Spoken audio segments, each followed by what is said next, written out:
Hello everybody and welcome to the second video in our series of videos on early Christian Ireland. Today we are going to be looking at what life was like in the monasteries of early Christian Ireland. As always, we begin with our learning outcomes, so by the end of this presentation you guys should know why monks lived in remote places and two features of life in Skellig Michael, which would have been one of these remote monasteries. Second, you guys should know 4 to 6 buildings that would have been in a typical monastery, and third, you guys should know what a round tower was used for as well. So first of all, monks would have had very basic kind of attire. They would have had a special haircut known as a tonsure, where the scalp of the head would have been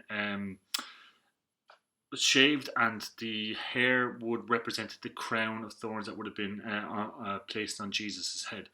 They would have wore a brown cloak known as a habit, and they also would have worn simple brown sandals. Now in Ireland, in early Christian Ireland, there were two types of monasteries. The first type of monastery was these remote monasteries. The monks lived in these places where they were removed from temptation. Places like Skellig Michael, which we will be looking at in a minute, and the other type of monasteries were more worldly monasteries, and these were kind of central parts of to local life. Places like Clonmacnoise, which were on central riverways, which would have been a great way of travelling at the time.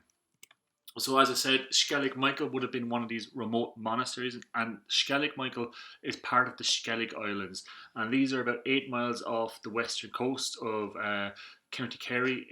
They're small, they're very remote, very out of the way, and they're a very dramatic place to set up a monastery. The monks who lived here and who lived in these isolated monasteries were known as hermits, so they would have been specifically known as hermit monks. The conditions on Skellig Michael were very harsh. It was very windy. Even during the summer months, it would have been very hard to get to and from Skellig Michael.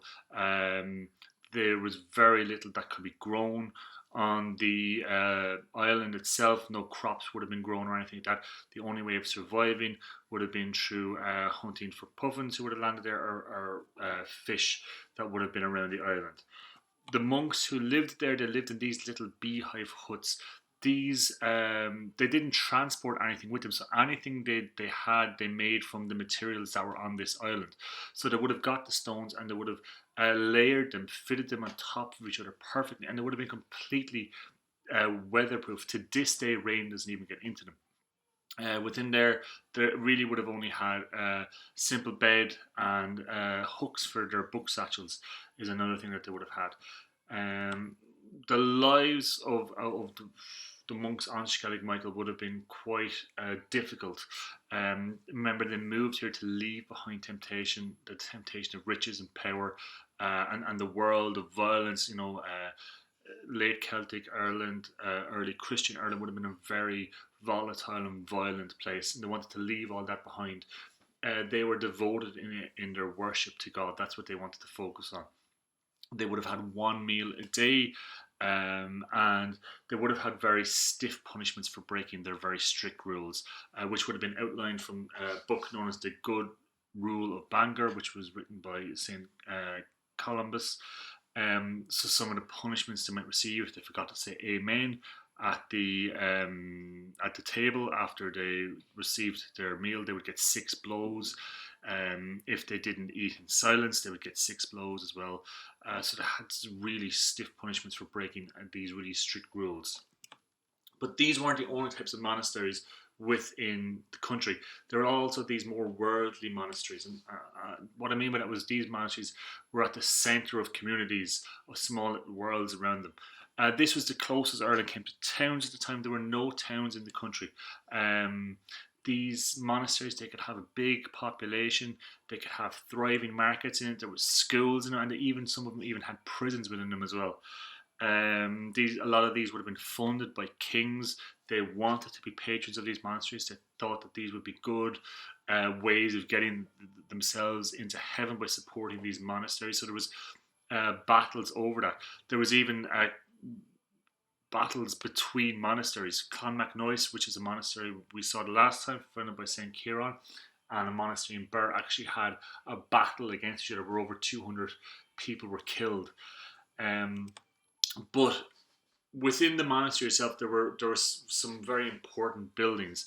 So you would have had the oratory, which was the main church, and this was the focus of the monastery. It would have been built around this oratory. After that, you would have the refectory, which is where the monks all ate their meals. Then you'd have the scriptorium. So this was where the monks made their manuscripts. We'll be looking at those in more details in a later video. Cells, which is where they would have slept. These were wooden huts for the monks to sleep in. There's very little evidence of these anymore because they were made of wood and wattle and daub. They disintegrated, so we don't have actual physical evidence of these, but we know they would have slept in these simple cells. Also, the abbot's house. The abbot was the head monk. He was in charge of the monastery, and he had a nicer house than the regular monks. There's a guest house again. Visitors would come to stay here, and they would have special rooms for the visitors. All the monasteries would have been walled off just for protection. Some of them would have been to keep animals in and stuff like that. And they also would have had a graveyard or cemetery, and this was usually found outside the walls. Here is a picture of what it would look like. As we said, the place would be surrounded by a stone wall. One of the main buildings in it would be the church or the oratory, an abbot's house, which would be kind of one of the bigger buildings, as you can see here. Then you would have had the scriptorium, where they would write these manuscripts.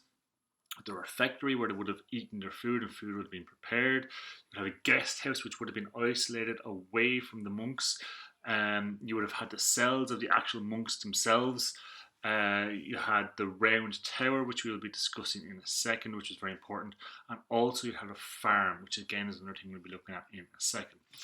So as we saw from that diagram, round towers became a feature of monastic life later on, and they came in really around the time of the Vikings, and we'll be looking at the Vikings in more detail later on.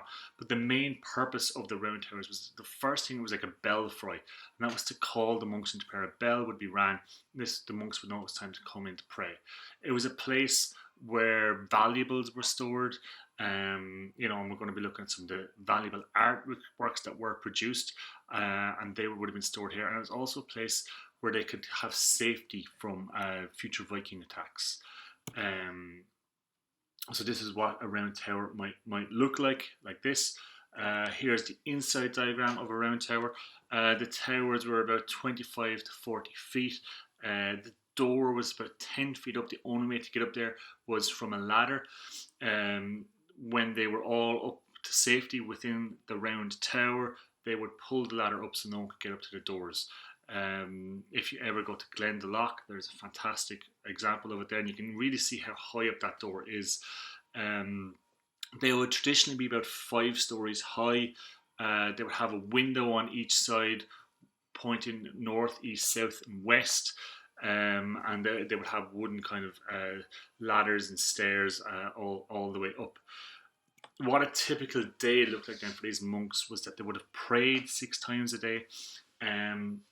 As we pointed out, there was farms in every monastery as well, because all these monasteries were self-sufficient. That meant that they grew all their own food, or they raised their own animals, and they had everything they needed within their own grounds. And other monks then, while some were out farming, others would have been in producing beautiful manuscripts, which is something that we will look at in our next video. So that brings us to the end of our presentation. So by now you guys should know why monks lived in remote places and 2 features of life of Skellig Michael. So you know that they lived in remote places to try to get away from the temptations of power and riches, to devote themselves to God. Features of life of Skellig Michael, that they lived in beehive huts, that was very harsh conditions with very little to eat. You would also now know 4 to 6 buildings that would have been in a typical monastery. So the oratory, the refectory, the scriptorium, the round tower, the cells, the guest house, the abbot's house. And you should also know what a round tower was and what it was used for. That brings us to the end of our presentation. Thanks for watching.